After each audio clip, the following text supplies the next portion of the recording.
Bonjour à tous, je suis Julien des Héritiers de France. Aujourd'hui, on va parler un petit peu de l'affaire Epstein, ce pédophile milliardaire, ami des puissants, qui officiellement s'est suicidé en prison malgré des caméras HS et des gardes absents. Les documents déclassifiés montrent des gens comme Clinton, Gates, le prince Andrew, des Français comme Jean-Luc Brunel, pendus aussi dans les mêmes conditions en 2022. Et sans parler de Jack Lang, qui commence à faire un petit peu de bruit malgré tout en France. Mais pour le reste, c'est silence médiatique total. Pourquoi on étouffe ça? Ça monte trop? Ça gêne quelques personnes? Depuis des années, Dieudonné parle de ses réseaux. Il a été censuré, moqué, traité de complotiste. Dans un email Epstein-Rothschild de 2013, il a été cité comme cible.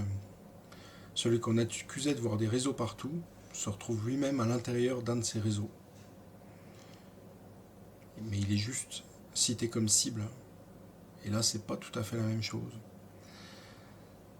Peut-être que les complotistes avaient raison finalement. Il serait intéressant quand même qu'on fasse la lumière sur tout ça et qu'en attendant, on laisse Dieudonné faire ses spectacles et pouvoir avancer pleinement dans la tâche qui est son métier, tout simplement, d'humoriste. Dans les documents Epstein, Pfizer est cité 315 fois, Moderna 80 fois. Des contrats, des réunions, des liens avec des élites. Pendant la crise Covid, on nous a dit de faire confiance à Big Pharma, et aujourd'hui on voit que ces labos apparaissent dans les réseaux Epstein. C'est quand même intriguant. Pour moi, c'était un réseau pédocriminel. Qu'est-ce que vient faire Pfizer là au milieu? Pfizer a été attaqué pour 9 affaires de violation de sécurité de médicaments. Ils ont payé pour plus de 9 milliards de dollars. Alors on sait qu'ils vont pas au bout des procès, hein, ils payent avant. Au total, depuis 2000, ils ont déboursé 11,28 milliards de dollars en amendes et règlements. Les complotistes n'avaient peut-être pas tort. Je me demande sur quoi d'autre ils avaient raison aujourd'hui. On soutient Philippe de Villiers parce qu'il dit des vérités depuis longtemps. La souveraineté, l'identité, le refus de compromis.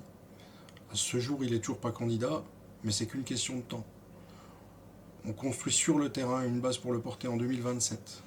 On n'oublie pas Quentin, mort pour la France comme beaucoup de nos compatriotes.